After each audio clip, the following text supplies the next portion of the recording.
चलिए एक बार वापस से आप सभी का स्वागत है एमपीपीएससी प्रीलिम्स 2024 की एमसीक्यू सीरीज में। जैसा कि आप सब जानते हैं, सीरीज में हम प्रीवियस ईयर के जो क्वेश्चंस हैं एमपी से रिलेटेड हम उनको डिस्कस कर रहे हैं। साथ ही साथ आपको वो भी क्वेश्चंस इसमें देखने को मिलेंगे जहां से हमें ये लग रहा है कि ये क्वेश्चंस एक्सपेक्टेड है, ये आने वाले प्रीलिम्स में पूछे जा सकते हैं। तो चलिए आज के 20 क्वेश्चंस देखते हैं। इस सीरीज में टोटल हर दिन आपको इस सीरीज में 20 क्वेश्चंस देखने को मिलेंगे। तो आज के हम 20 क्वेश्चंस देखते हैं। सबसे पहला है, मध्य प्रदेश विधानसभा में प्रतिपक्ष का नेता कौन था। यानी आपको ये बताना है मध्य प्रदेश लेजिस्लेटिव असेंबली में जो लीडर ऑफ अपोजिशन है, प्रतिपक्ष का नेता, वो इन चारों में से कौन है। क्या वो आर के पचौरी है, या श्यामा देवी, या जमुना देवी, या फिर एन के सिंह। तो Madhya Pradesh legislative assembly, Madhya Pradesh legislative assembly के अपोजिशन लीडर, नेता प्रतिपक्ष, अपोजिशन लीडर नेता प्रतिपक्ष कौन है इनमें से। तो वो है जमुना देवी, जमुना देवी। और ये मध्य प्रदेश की फर्स्ट फीमेल अपोजिशन लीडर है, मध्य प्रदेश की पहली महिला विधानसभा की नेता प्रतिपक्ष। तो जो जमुना देवी है ये मध्य प्रदेश लेजिस्लेटिव असेंबली की फर्स्ट फीमेल है जो कि अपोजिशन लीडर थी, प्रतिपक्ष नेता थी। और ये टू टाइम्स दो बार मध्य प्रदेश विधानसभा की प्रतिपक्ष नेता, अपोजिशन लीडर रह चुकी है। उसके बाद नेक्स्ट क्वेश्चन देखें। नेक्स्ट क्वेश्चन है आपका, निम्नलिखित में से किसने सर्वाधिक समय तक मुख्यमंत्री के रूप में सेवा की है। यानी इन चारों में से आपको बताना है वो कौन से सीएम है, वो कौन से मध्य प्रदेश के मुख्यमंत्री है जिन्होंने सबसे ज्यादा सर्व किया है, जिनका सबसे लंबा कार्यकाल था। क्या वो पंडित रविशंकर शुक्ल हैं, या अर्जुन सिंह, या डॉक्टर कैलाश नाथ काटजू, या फिर दिग्विजय सिंह। तो जिसका जो कार्यकाल है, जो टेन्योर है, सबसे ज्यादा लंबा रहा था वो है दिग्विजय सिंह। लगभग 10 साल तक, 10 इयर्स तक ये मध्य प्रदेश के मुख्यमंत्री सीएम रह चुके हैं। ये चारों ही मध्य प्रदेश के मुख्यमंत्री सीएम है, लेकिन सबसे लंबा कार्यकाल इन चारों में से किसका है, दिग्विजय सिंह, जो कि 10 साल तक मध्य प्रदेश के मुख्यमंत्री रहे थे। पंडित रविशंकर शुक्ल ये मध्य प्रदेश के पहले मुख्यमंत्री है, फर्स्ट सीएम है। उसके बाद जो अर्जुन सिंह है, अर्जुन सिंह जब मध्य प्रदेश के मुख्यमंत्री थे तभी मध्य प्रदेश में भोपाल गैस ट्रेजेडी हुई थी, भोपाल गैस कांड हुआ था। जब अर्जुन सिंह मध्य प्रदेश के सीएम थे तभी भोपाल गैस ट्रेजेडी हुई थी। और जो डॉक्टर कैलाश नाथ काटजू है, डॉक्टर कैलाश नाथ काटजू, अगर आप इनके बारे में देखेंगे तो ये मध्य प्रदेश के सीएम तो रह चुके हैं, साथ ही साथ ये उड़ीसा और बंगाल के गवर्नर भी रह चुके हैं। उड़ीसा और बंगाल के गवर्नर भी रह चुके हैं। कौन, कैलाश नाथ काटजू। और बाकी दिग्विजय सिंह ये मध्य प्रदेशी सीएम रहे, इन्होंने 10 साल तक Madhya Pradesh as a CM post पर इन्होंने सर्व किया है। नेक्स्ट क्वेश्चन देखिए।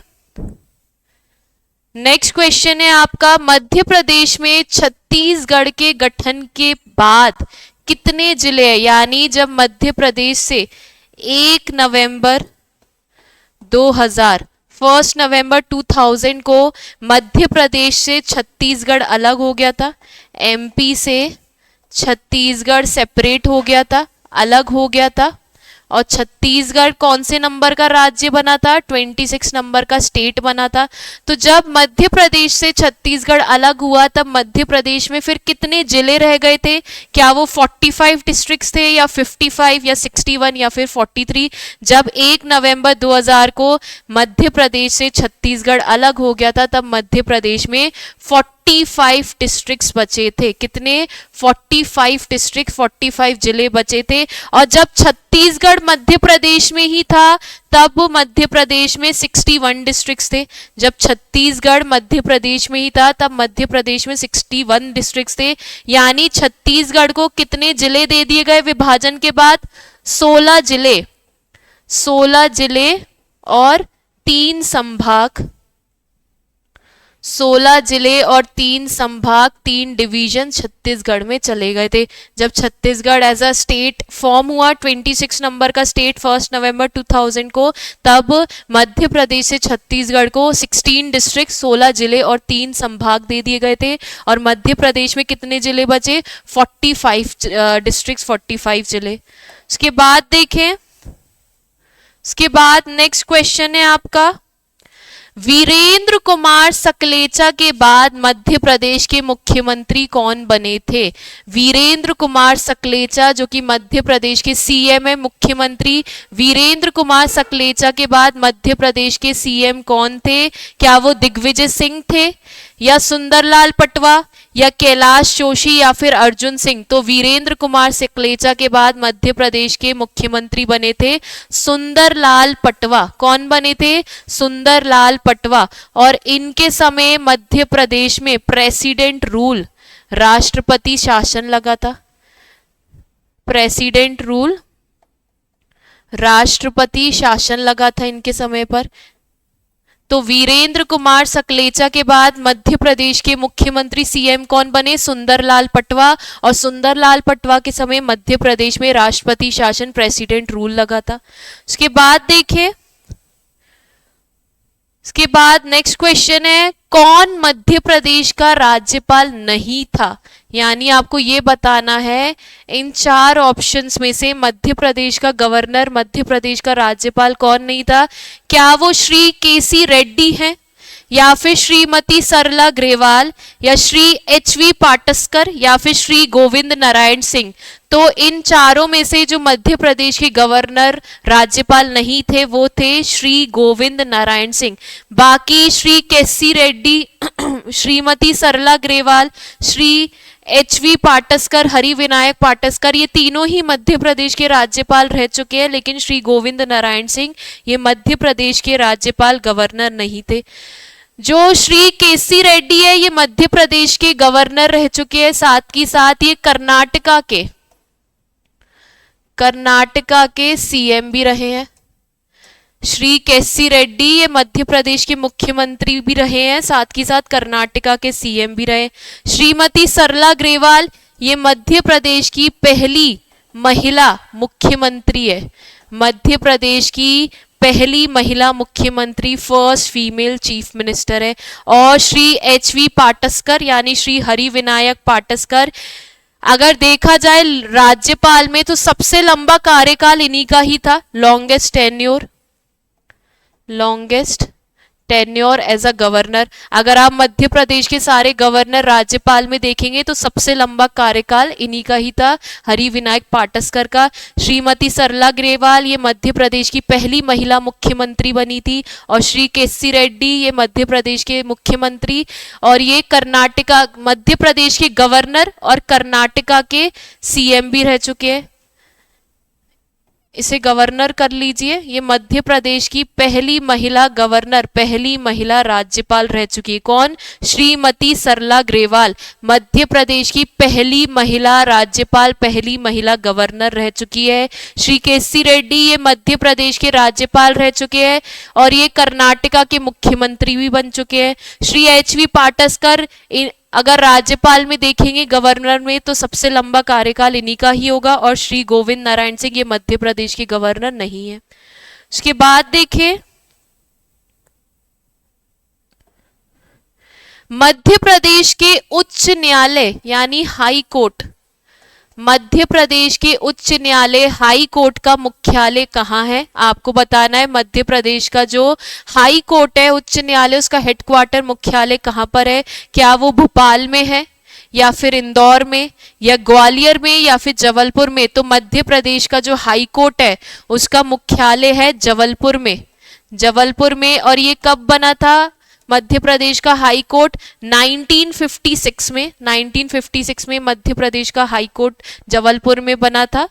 और उसके अलावा जो मध्य प्रदेश का हाई कोर्ट है उसकी खंडपीठ, उसकी ब्रांचेस कहाँ पर है, तो वो आपको देखने को मिलेगी ग्वालियर और इंदौर में।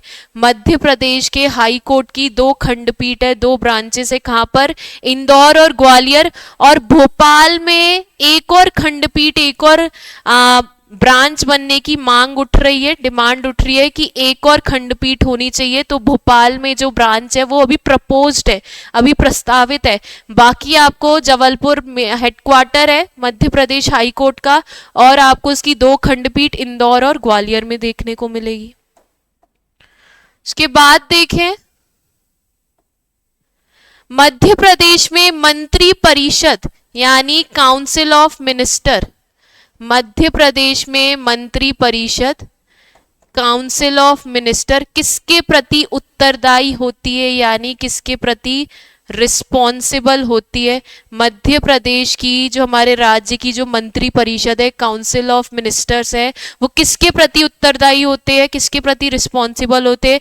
क्या वो राज्यपाल के प्रति यानी गवर्नर के प्रति, क्या वो मुख्यमंत्री के प्रति यानी जो सीएम है उनके प्रति उत्तरदायी होते हैं, क्या वो राज्य की विधानसभा के प्रति, स्टेट की लेजिस्लेटिव असेंबली के प्रति, या फिर इनमें से कोई नहीं। तो मध्य प्रदेश की जो काउंसिल ऑफ मिनिस्टर्स है, मंत्री परिषद, वो किसके प्रति रिस्पॉन्सिबल उत्तरदायी होती है, विधानसभा के प्रति, स्टेट की लेजिस्लेटिव असेंबली,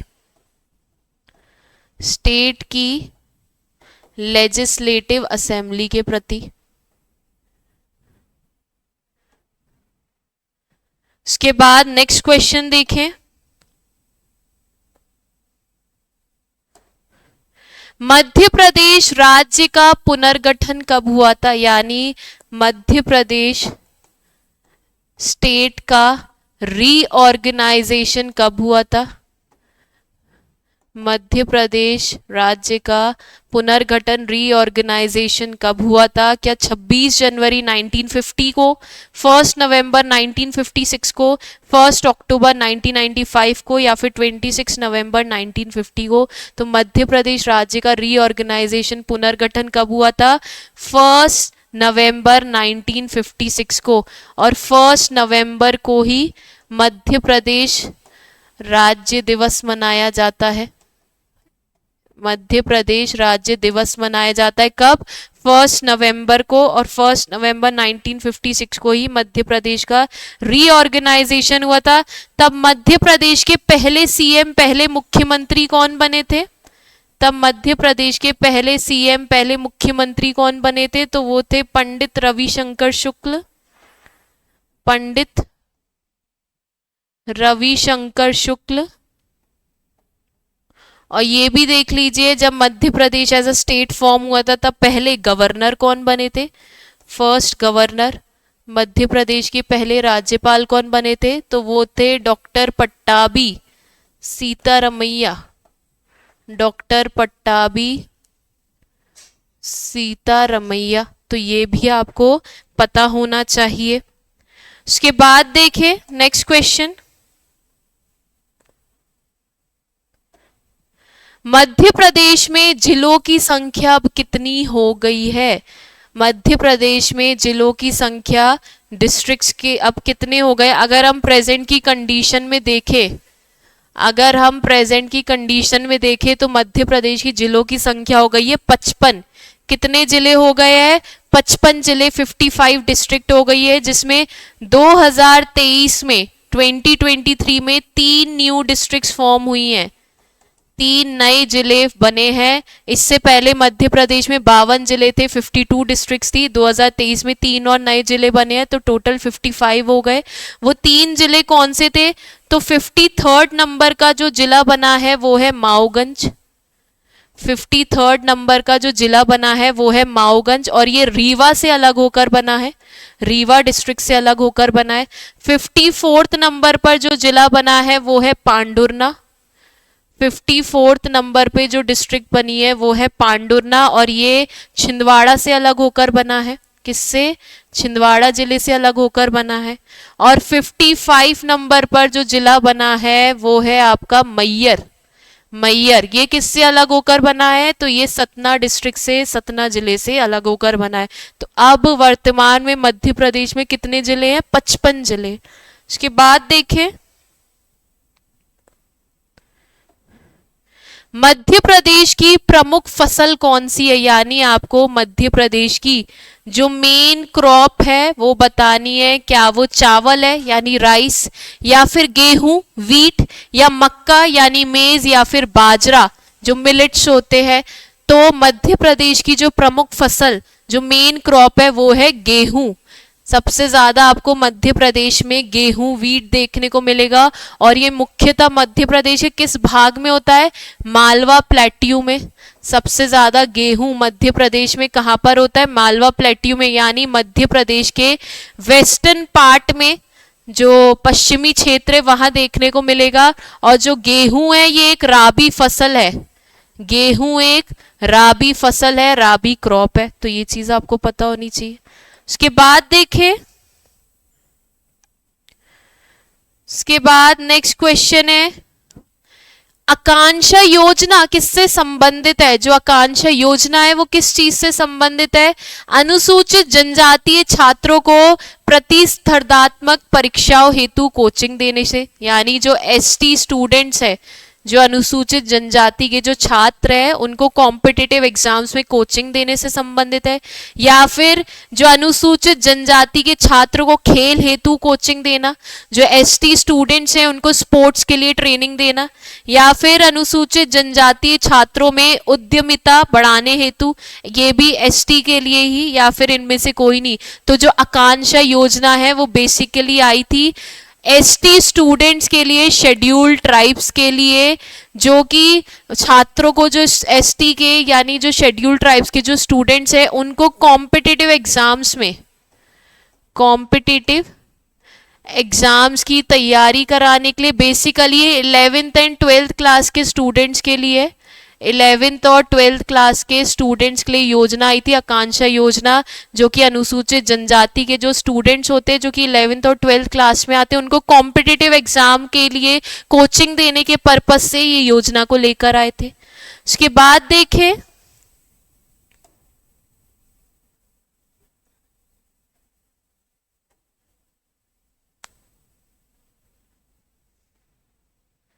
नेक्स्ट क्वेश्चन है आपका, औद्योगिक विकास केंद्र बानमोर, औद्योगिक विकास केंद्र यानी industrial development centre, industrial development centre, औद्योगिक विकास केंद्र बानमोर मध्य प्रदेश के किस जिले में है? जो बानमोर जो कि एक इंडस्ट्रियल डेवलपमेंट सेंटर है, क्या वो मुरैना डिस्ट्रिक्ट में है, या फिर भिंड में, या शिवपुरी में, या फिर गुना में? तो बानमोर कहां पर है? ये है आपका मुरैना जिले में, मुरैना डिस्ट्रिक्ट में। उसके बाद देखें,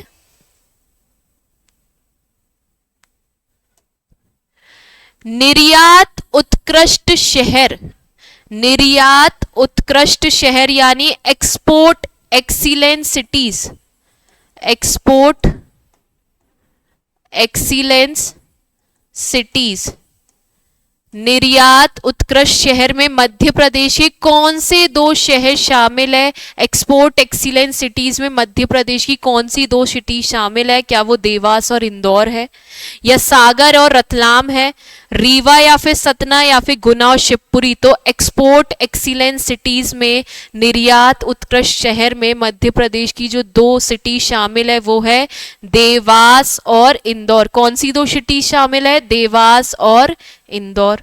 उसके बाद देखें,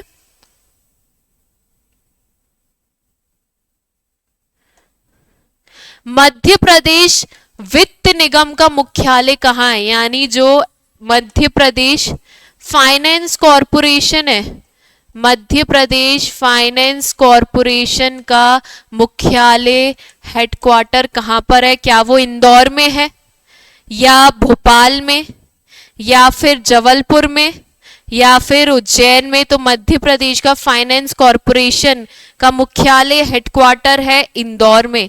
कहाँ पर है? इंदौर में। और इसकी स्थापना कब हुई थी, कब इसको स्टैब्लिश किया गया था इस निगम को? 1955 में। कब स्टैब्लिश किया गया था? 1955 में। उसके बाद देखें MP incubation and startup policy. MP incubation and startup policy and startup policy किस वर्ष लागू हुई थी, यानी किस वर्ष इंप्लीमेंट की गई थी? 2013 में, 2014 में, 2015 में या फिर 2016 में? तो Madhya Pradesh incubation and startup policy कब इंप्लीमेंट की गई थी? तो वो की गई थी 2016 में, 2016 में, 2016 में। उसके बाद देखें